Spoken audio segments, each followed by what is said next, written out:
My home is here in Mississippi. I've lived in many other places: New York, LA, San Francisco, Chicago. But this place defines me. But got him when he was 4.5 months old. Undernourished, but he had attitude. Got a great walking gait. It's the smell of grass in the spring.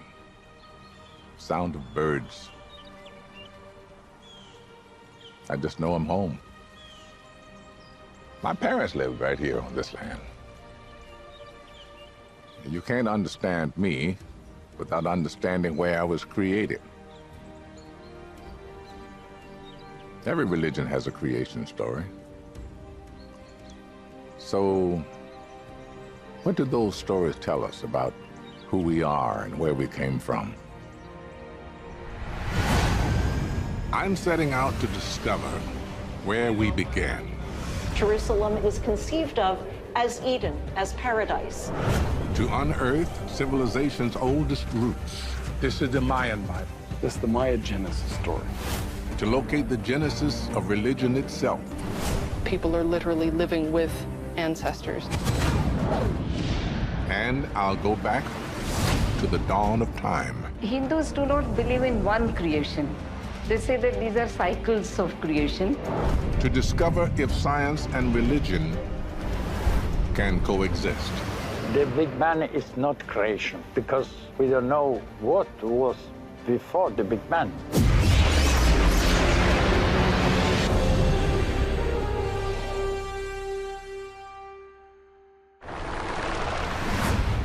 There are billions of us on this planet. It's hard to believe we all came from one man and one woman, but we did. Who were they? When and where did they live? Jewish, Christian, and Muslim traditions trace us all back to Adam and Eve.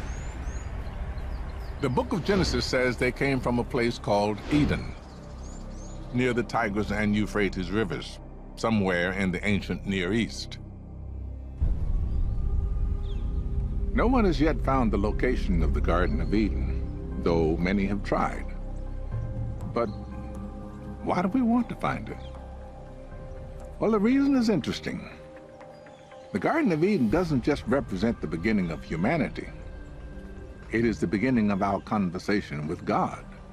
And finding out when and where that took place would tell us an awful lot about who we are. So, I'm off to Jerusalem.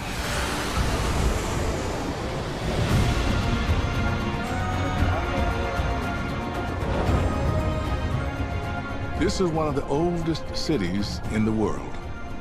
There's evidence of people living around here for more than 7,000 years. Today is the religious center of the Jewish world. It was here that Genesis was first written down, about 2,500 years ago. Archaeologist Jody Magnus is taking me to the Church of the Holy Sepulchre, where there is a little-known link to the Garden of Eden. So this is it. This is the Church of the Holy Sepulchre. Many Christians believe this is the site where Jesus was crucified and buried. But another ancient tradition says it's also the burial place of Adam. The area that we're walking into here is underneath the rock of Golgotha, which is the rocky outcrop on which Christians believe Jesus was crucified. And this is called the Chapel of Adam. There's a tradition which goes way back in Christianity, which connects this spot to Adam, the first man. When Jesus was crucified on top of the rock above us, his blood flowed down through a crack in the rock, and Adam, the first man, lay buried underneath. And when Jesus' blood flowed onto Adam, Adam was then resurrected. Almost 1,700 years ago, when Roman Emperor Constantine built the church, He also made a shrine around this crack in the rock of Golgotha, the Chapel of Adam. But doesn't this contradict that section of the Bible that says that the Garden of Eden was located somewhere near the Euphrates and the Tigris. Tigris? Well, a version of the story that ended up in the book of Genesis seems to place the Garden of Eden somewhere in Mesopotamia, which is the area of modern Iraq. So how do you think the tradition of Adam gets to be here in Jerusalem? Well, I think Adam probably does have a very special connection with Jerusalem. The Garden of Eden, or paradise, becomes conceptualized as a spot where the presence of God dwells. In early Judaism, in the time of Jesus, the presence of God dwelled in the temple on the Temple Mount, and hence Jerusalem was conceived of as Eden, as paradise. So you're saying Eden could also be a metaphor? Right, well, yes, of course, Adam was the first human. And in Hebrew, the word Adam, Adam, just means man. Human. Hold up. You just said something now. The word just means man. Yes. Adam. Yes. Also, the name Adam, if you take off the A and you just leave D-A-M, in Hebrew, dam, that means blood. Or if you add an A-H to the end, Adama means land. Land itself, into blood. Yep. Okay, all right. Could the story of Adam and Eve's expulsion from the garden also have metaphorical meanings? Adam and Eve lived in a land of plenty. But when they ate the fruit of the forbidden tree, they were cast out and forced to work the land. In other words, they became the first farmers. I'm heading to a region where researchers are digging up some of humanity's oldest farming communities in central Turkey. I'm interested in finding out if the birth of farming and the birth of belief in God are connected. Could this have been Eden?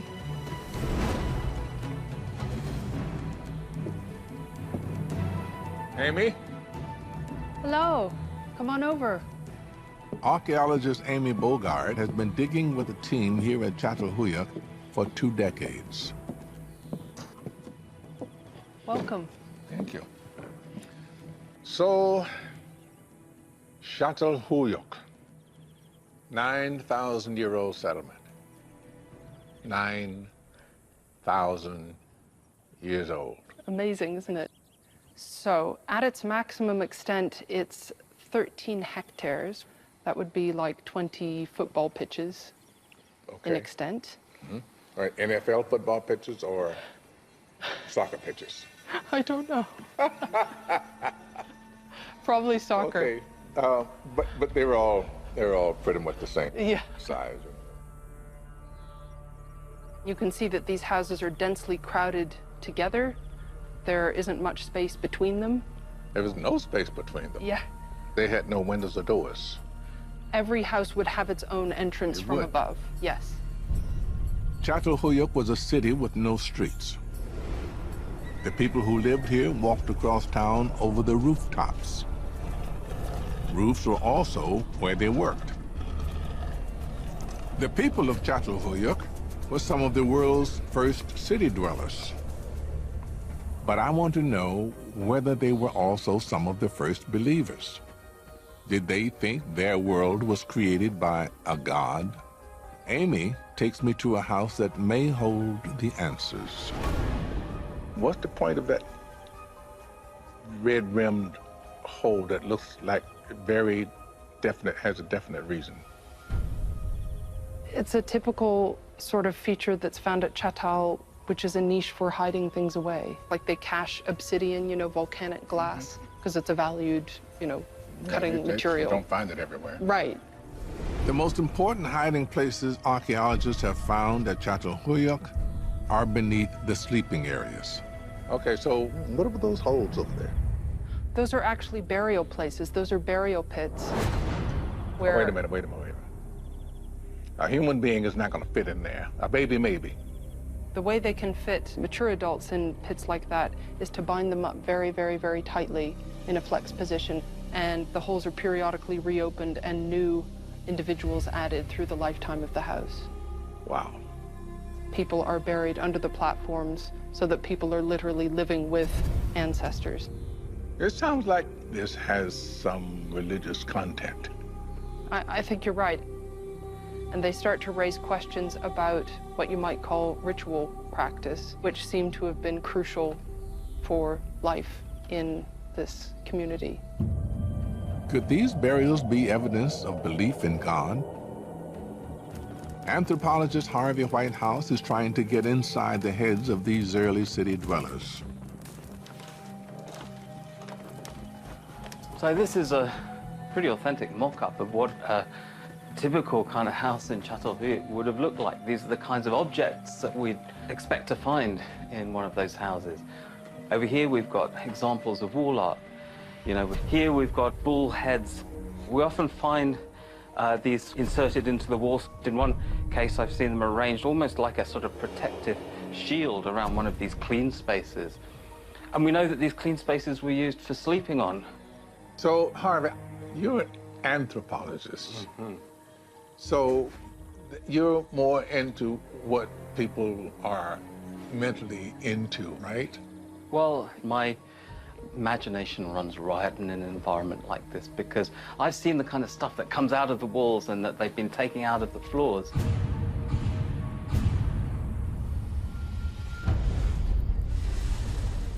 We know that there were very interesting rituals surrounding the burial of human remains, but those objects would be periodically, in many cases, brought out. What they were doing with them, we don't really know, but in many cases, they were put back very carefully and replaced. It's almost as if this isn't just a domestic dwelling, this is like a kind of living temple. You use that word, temple. Temple. Well, what is a temple, you know, if not a sort of an environment in which the ritual life of a community is conducted? And I think that's what is going on in these houses. Here in Châteauvieux, there were obviously all kinds of rituals, particularly burial rituals, but no sign of an organized religion. So the question remains unanswered for me. Did religion allow man to live together, grow food, or did civilization give rise to our belief in God? While in Châteauvieux, I heard about another excavation just a few hundred miles to the east that may hold the answer for me. It's an 11,000-year-old site that lies between the Tigris and Euphrates rivers, the biblical location of Eden. Okay, we're now in enclosure D, the best preserved of the enclosures that we have here. So we've had radiocarbon data, and they'd come back as 9,400 plus minus BC. It's called Göbekli Tepe. And here, I may find evidence of the very first moments humans worshipped the divine. Stone Age architects built 20 monumental circuits here made from large T-shaped pillars. Archaeologist Lee Clare leads the team trying to decipher its mysteries. The two central pillars stand in the middle of a round oval building, and the wall surrounding it, at regular intervals we see smaller T-pillars. Fearsome animals were carved into some of the pillars. But the stone's T-shapes may represent the human form. They could be men, or they could be gods. If you look closely, we have the top, the T is the head, and then we have on the side, the broad side, the arm coming down. You can see a belt buckle here. They could be mythological ancestors. Alternatively, they could be really the first deities, first gods that these people were possibly worshipping in this circular structure. Lee and most archaeologists believe these stone circles were used for rituals, but no one appears to have actually lived here. The people of Göbekli Tepe were roaming hunter-gatherers. not settled farmers. So why did they build a permanent place of worship tied to one spot? It's one of the main questions we ask ourselves at this site. So why did they come? Now the thing is, at this time the communities were growing larger and larger. There was more stress on the local resources, and because communities were growing, there was obviously a risk of conflict. People have problems keeping track of relationships, keeping track of networks. The growing population meant that people who scarcely knew each other had to work together. That was the recipe for conflict.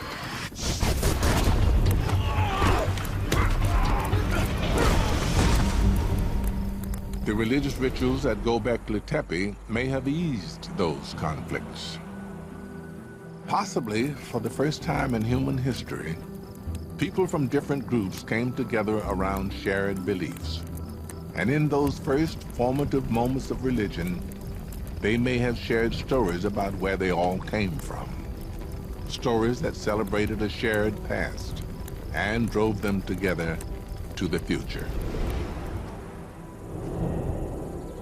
Göbekli Tepe traces the birth of religious worship back more than 11,000 years. Long before there were Muslims, Christians, Jews, Hindus, Buddhists, people came together to talk, eat, worship. It could be that the driving force behind our greatest achievement, civilization, was God.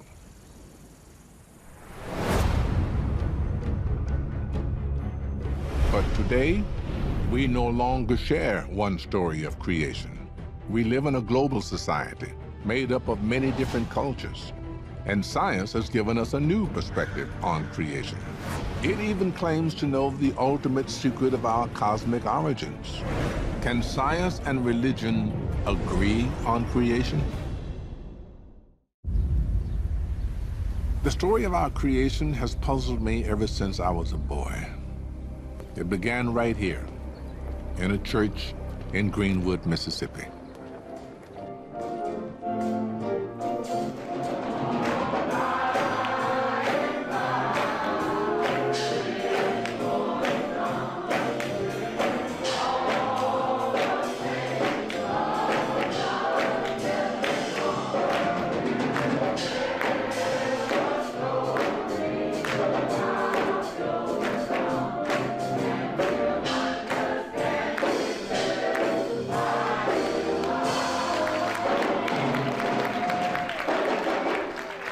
I was about their age when it happened.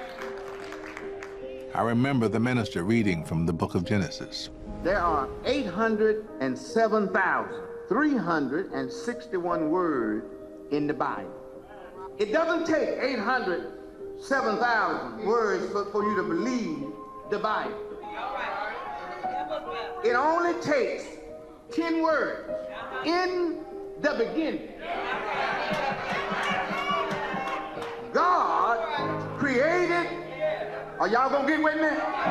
The heavens and the earth. But for me, this beginning was a profound puzzle. One moment there was nothing, the next, everything. You're looking good. Trying to make it. If God created the universe, who was around to create God? When I got older, I heard scientists had found evidence of the Big Bang. According to that theory, the entire universe burst out of a single point in an instant of fiery creation. And now that science knows so much about our cosmic origins, what place is there for religious belief in the beginning? I want to know about the Islamic story of creation, so I'm going to Cairo.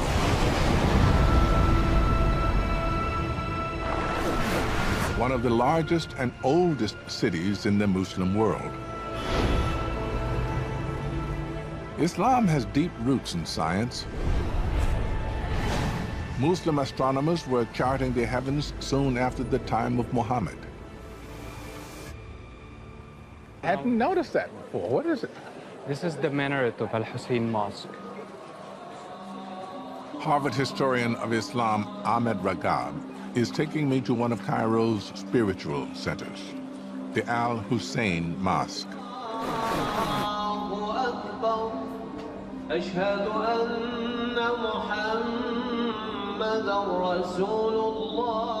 So they start by forming lines all facing Mecca. And the lines are all closed. You shouldn't have any kind of gaps. Space between. Yeah. In other words, it just sort of toe to toe. Right. Muslims come here every day to give thanks to God for all that He creates. And afterwards, some head just around the corner to the 2.5-century-old El Fishawi coffee shop. Speak to me about the Islamic concept of creation. In Islam, the beginning of the story starts with this massive cloud of smoke, from which the heaven and earth are pulled from inside the smoke. And then the earth after that gets formed into what it looks like before the beings are created. Interestingly, that is very cosmic. Right. You think right away about the clouds of dust in the cosmos that form worlds. So this idea is about these massive clouds and things coming out of them is actually very powerful in a lot of mythological traditions around the world. And it is part of this Islamic narrative of creation. In Islam, the moment of creation exists alongside the scientific view of Earth's formation. The same is true for traditions much older than Islam.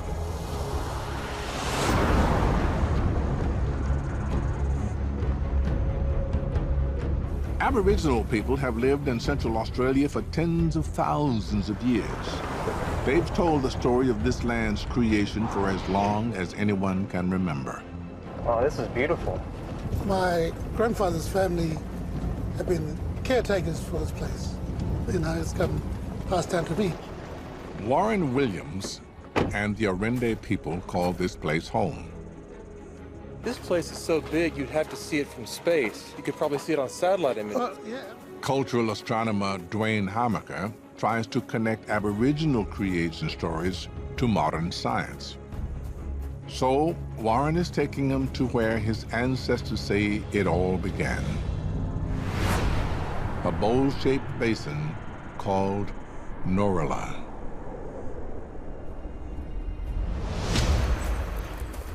It's traditional for the Arende to tell their creation story at night, when they can see their creators, the sky gods.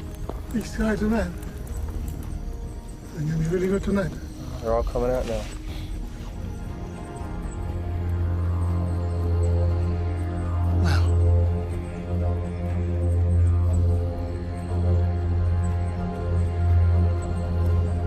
The story takes place in an era called the Dreaming, when the sky gods lived in the Milky Way. The dreaming is a period of creation when everything was beginning, when the ladies were dancing at a ceremony, and one of them had a little baby in her arms.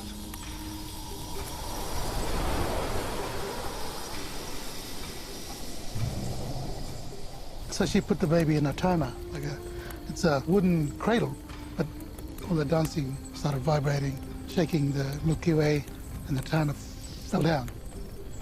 And it fell to earth and created the crater that we see now.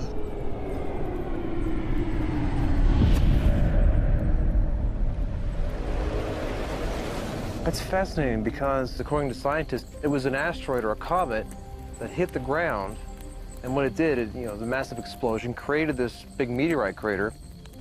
Dwayne wants to know more about the Turner, or cradle, that Warren and his ancestors see as the cause of their creation. So you can see the Milky Way quite clearly, and that looks like that tournament from the front falling out of the Milky Way. Yeah. In Western astronomy, we call that Corona Australis. That constellation means the Southern Crown. But you're right, it looks exactly like Turner falling out of the Milky Way. It looks like an upturned cradle.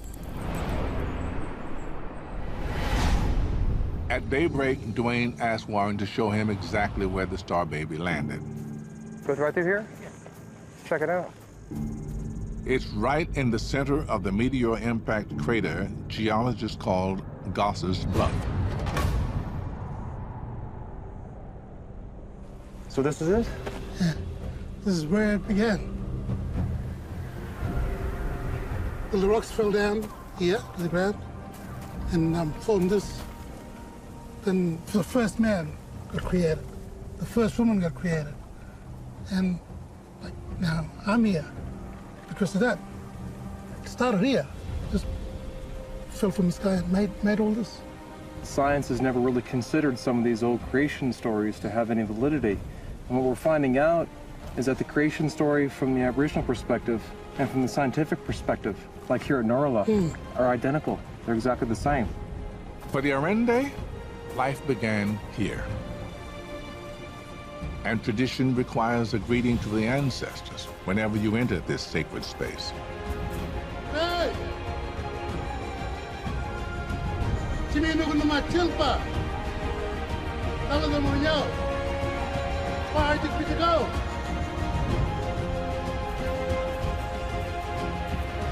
Science can live side by side with Aboriginal and Islamic accounts of our origins. Now I'm curious about science and the Judeo-Christian creation story. So I've come to Rome, where Michelangelo's breathtaking Sistine Chapel ceiling depicts the book of Genesis. In 6 days, God creates light, makes the sun and the moon, and creates man.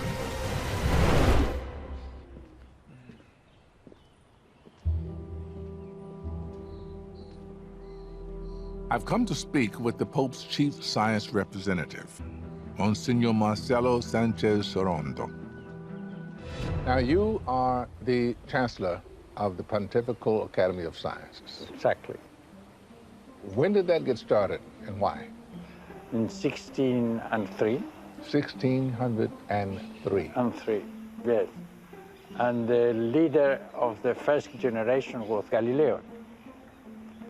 And the idea is to have a new academy to develop the scientific reason of things. So we have the two different approaches to the idea of creation. There was the book of Genesis, and then there's the Big Bang. The Big Bang is not creation, exactly, because we don't know what was before the Big Bang. My question, exactly. And for this reason, creation is nothing to do with the Big Bang. The other thing is that the idea of the Bible is not a scientific idea of creation. In other words, science can't prove it or disprove it. Exactly. We say in the Bible is the idea of creation, but in the theological sense of creation, not scientific sense of creation. Thank you. Thank you.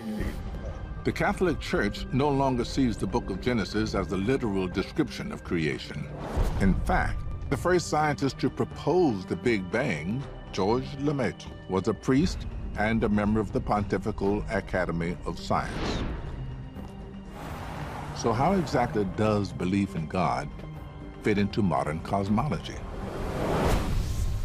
So this incredibly high vaulted ceiling, just like reaching for heaven.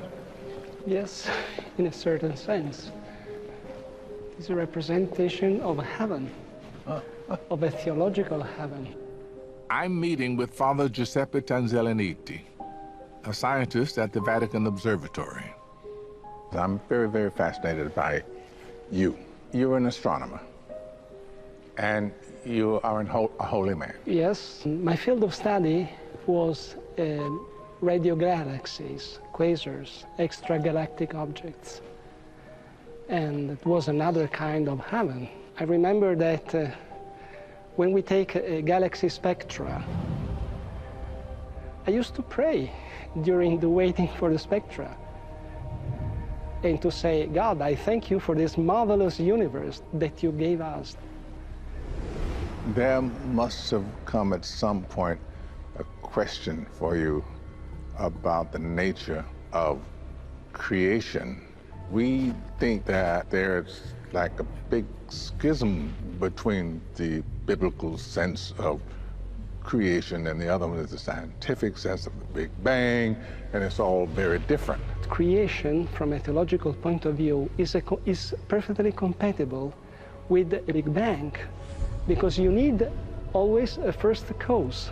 God, the Creator, is outside space-time, is before any time. So the act of creation is an everlasting act, because creation is the way in which God continuously holds the universe. For Giuseppe and others like him, cosmology not only allows room for divine creation, it offers new ways to understand God as the master of space and time.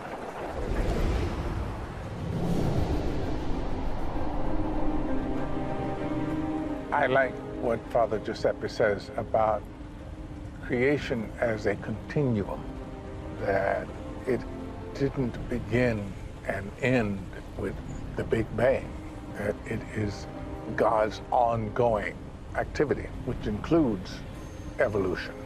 I think what he was saying is God does not exist outside space and time. God is space and time. The idea that creation is ongoing sounds like a new one, but it's not. In the depths of the Guatemalan rainforest, lost cities reveal the endless creations of the ancient Maya.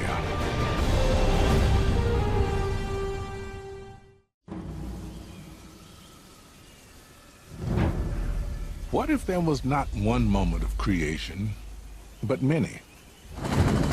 I'm headed out to explore the remains of the ancient Mayan Empire, where a new discovery sheds light on their Genesis story.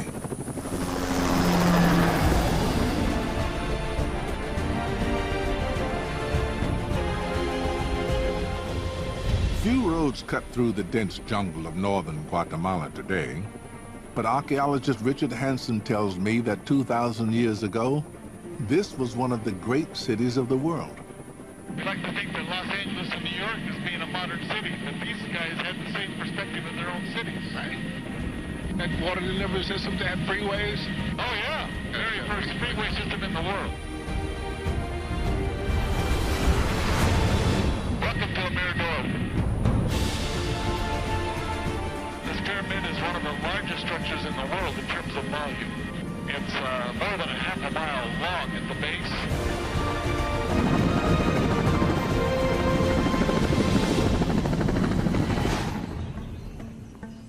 At a site called El Mirador, Richard found the remains of an ancient city the Maya knew as the Snake Kingdom.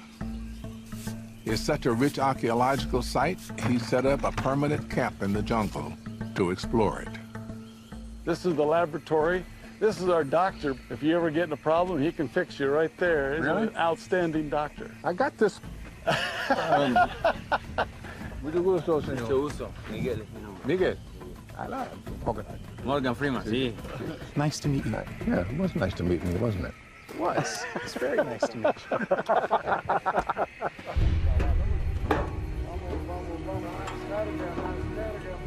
Set? Okay, let's do it. Richard is taking me to see something he's only just uncovered.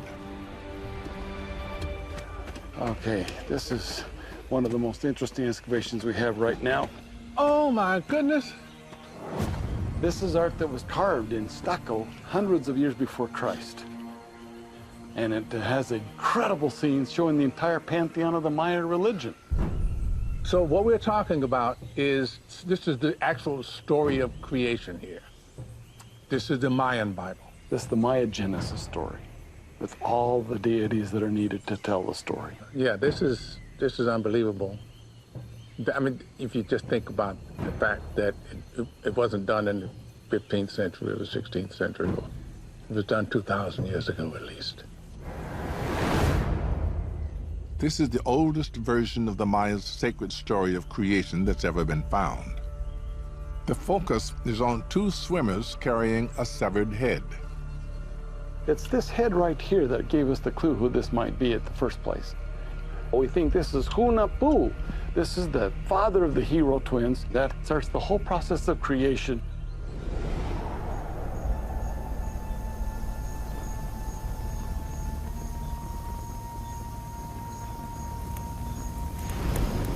Gracias a Jao. Gracias al corazón del cielo. Gracias al corazón de la tierra. Gracias al corazón del agua. Fragments of this creation story survive even to this day in a religious ritual in which I am privileged to take part. Gracias al corazón del fuego.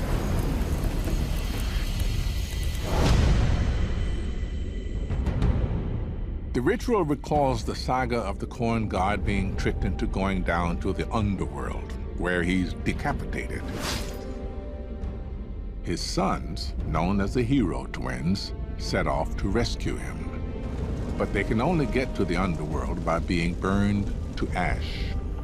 The ash represents the hero twins. She mixes up the corn with the ashes, and that goes into the water. As their ash sinks into the subterranean waters, the hero twins regenerate. They return to Earth with the corn god's head and plant him in the ground.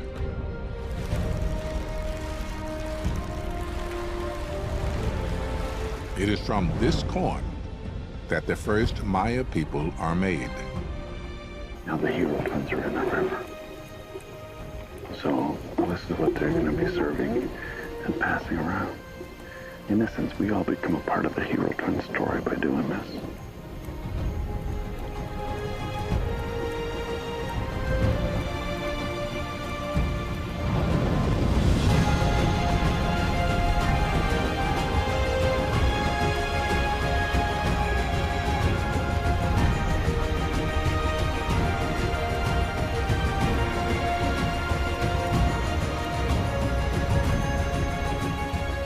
We don't perform rituals to celebrate Adam and Eve, but the hero twins were crucial to Mayan culture.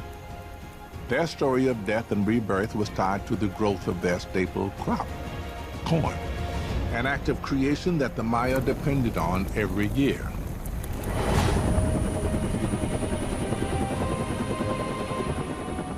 And, Richard tells me, their architecture also focused on creation. It mirrored a source of power they saw in the heavens. To show me how, he takes me 40 miles away to the ruins of the city of Tikal.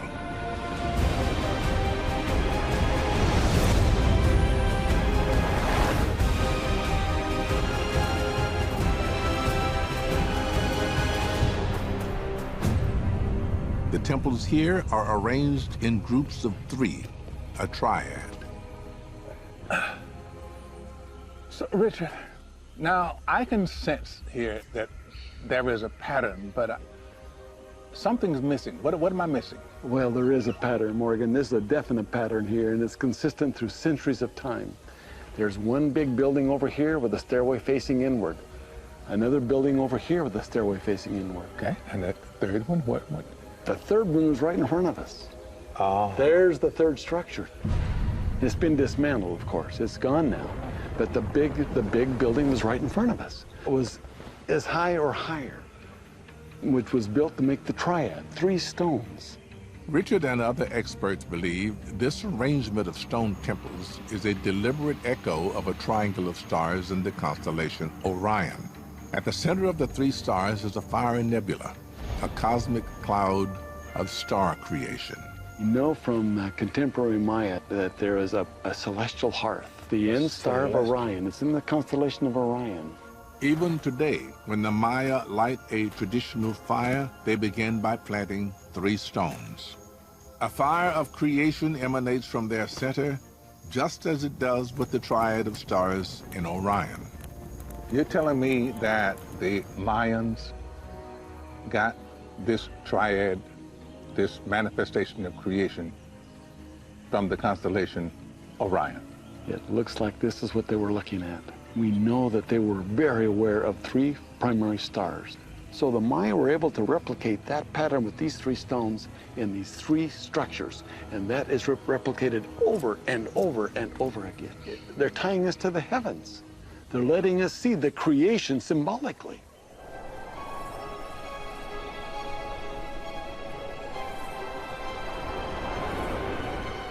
Looking around here, I'm struck by the scale of what the Maya created.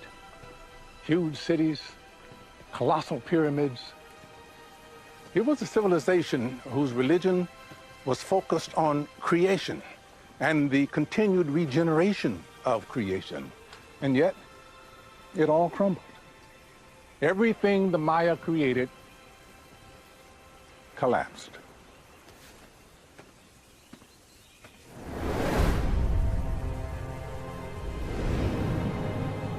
It strikes me that we don't spend enough time celebrating the paths our ancestors trod to get here, or giving thanks for the forces that sustain our lives. But there is one culture that gives thanks for its creation every day. And I'm in Varanasi, India, to see it.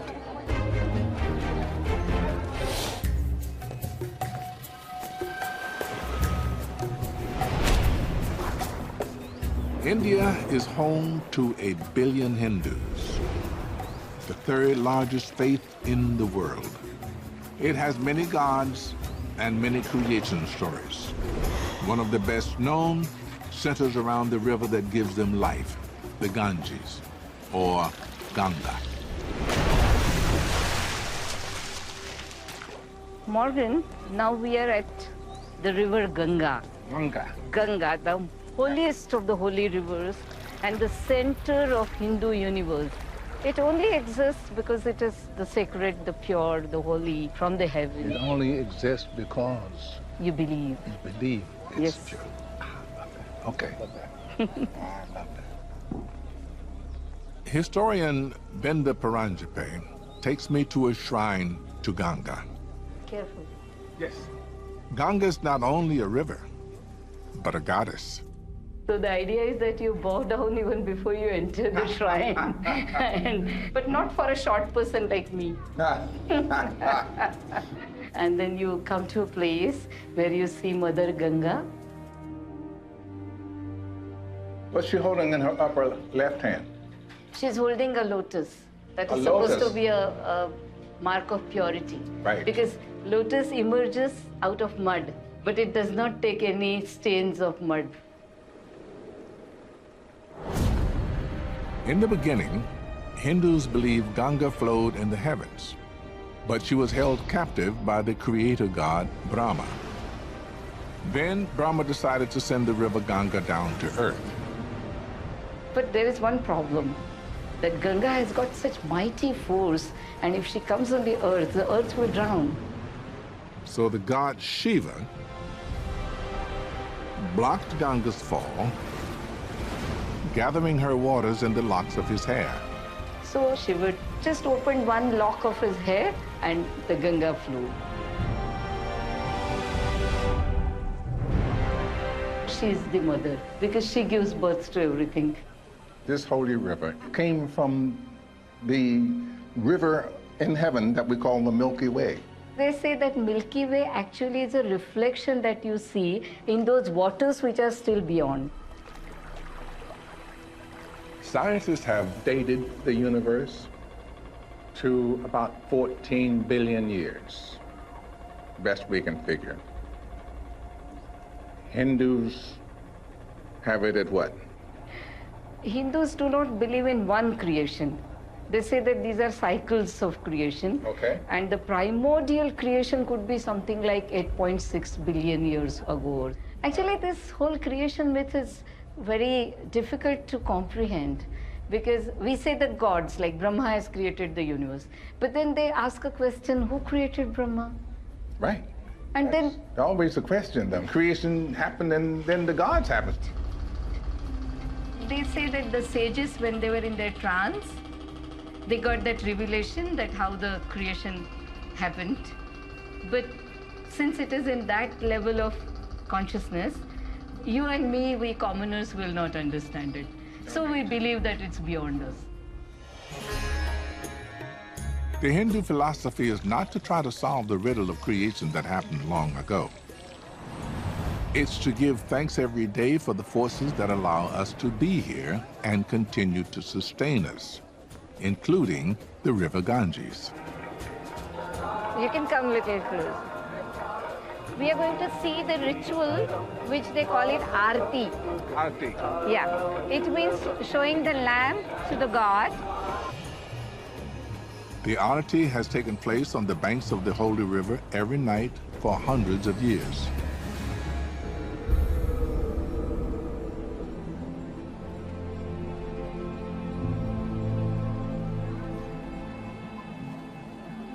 The prayer is that, God, you are like my father, you are like my mother. My whole existence is you.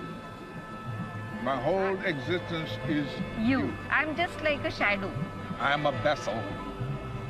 that contains you. I contain. That's wonderful. 7 priests offer all the elements to Ganga: water, air, earth in the form of flowers,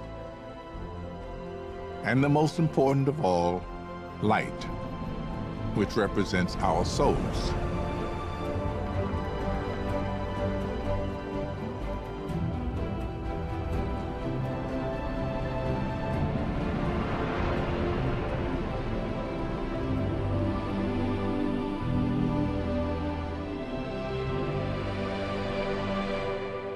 As the ceremony closes, people gather at the water's edge to place the light of their own souls in a tiny vessel.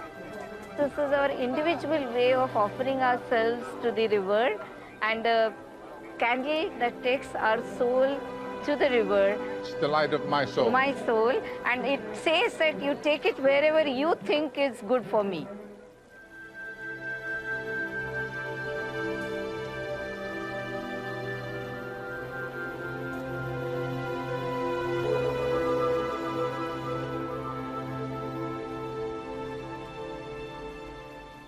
The Hindu version of creation appeals to me. It says the gods weren't even around at the original creation. They have this great saying from the Rig Veda about the beginning. There was neither non-existence nor existence. It's saying the idea is beyond human definition, beyond human intellect. Just accept it. Where did we come from? A man and a woman banished from paradise who began to work the land. Hero twins planting the corn they need to start a civilization. A great river that gives life to an entire people. These ideas about where we came from are the oldest stories we have. They are shared words and distant memories that form the glue of our civilization. We don't all share the same creation story. We all come from different places.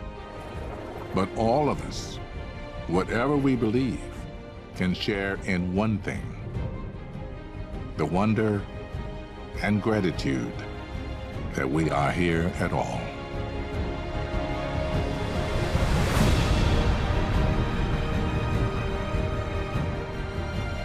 It is my fervent hope that people will open their hearts and minds and see that our beliefs don't have to divide us. They have the power to unite us, to allow us together to achieve remarkable things. As it was in the beginning, is now, and ever shall be, world without end.